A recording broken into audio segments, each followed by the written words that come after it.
বাড়ি কোথায়? সাপিয়া সালা। মাল কত দিবেছে?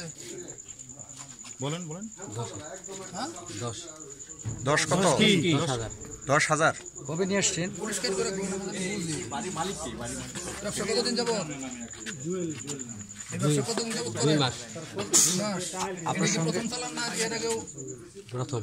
প্রথম চালান। কবে নিয়ে আসছেন? মাল কোথা থেকে আসে? ঢাকা থেকে দেয়। কে দেয়? দিলওয়ার বাড়ি কোথায়? গাজীপুর চৌরাস্তা। গাজীপুর চৌরাস্তা। সখীপুর আপনার কয়জন? আপনি একাই? আপনি কোথায় কোথায় সাপ্লাই দেন? একজনই বড় কার কাছে দেন বলেন? কি এখানে কি স্টেটমেন্ট দিতেছে আগে? বড়জনা কারে দেন মাল? বড়জনা কার কাছে দেন?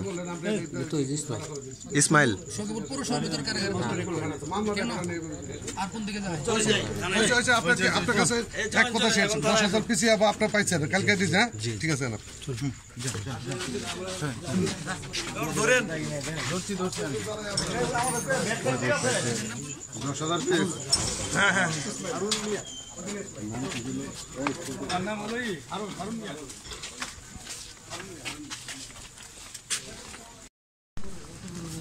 আসসালামু আলাইকুম প্রিয় সখীপুরবাসী, আমি এই মুহূর্তে আছি টাঙ্গাইলের সখীপুর গার্লস স্কুল রোডে রফিক রাজু ক্যাডেট স্কুলের সামনে। আপনারা দেখতে পাচ্ছেন যে একজন আসামিকে গ্রেফতার করে নিয়ে যাচ্ছে ডিবি টাঙ্গাইল শাখার সদস্যরা। আমরা যতটুকু জানতে পেরেছি একজন হারুন নামের একজন অভিযুক্ত, তার কাছ থেকে হচ্ছে 10,000 পিস ইয়াবা তার কাছে পাওয়া গেছে।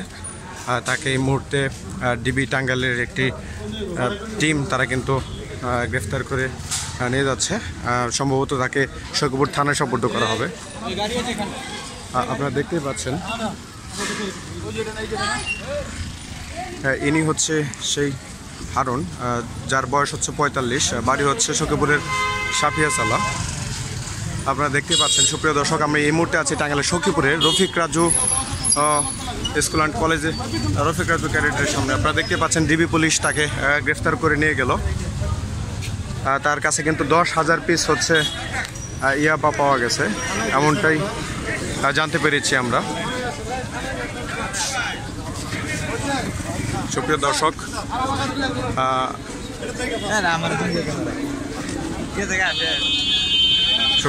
আপনারা দেখতেই পাচ্ছেন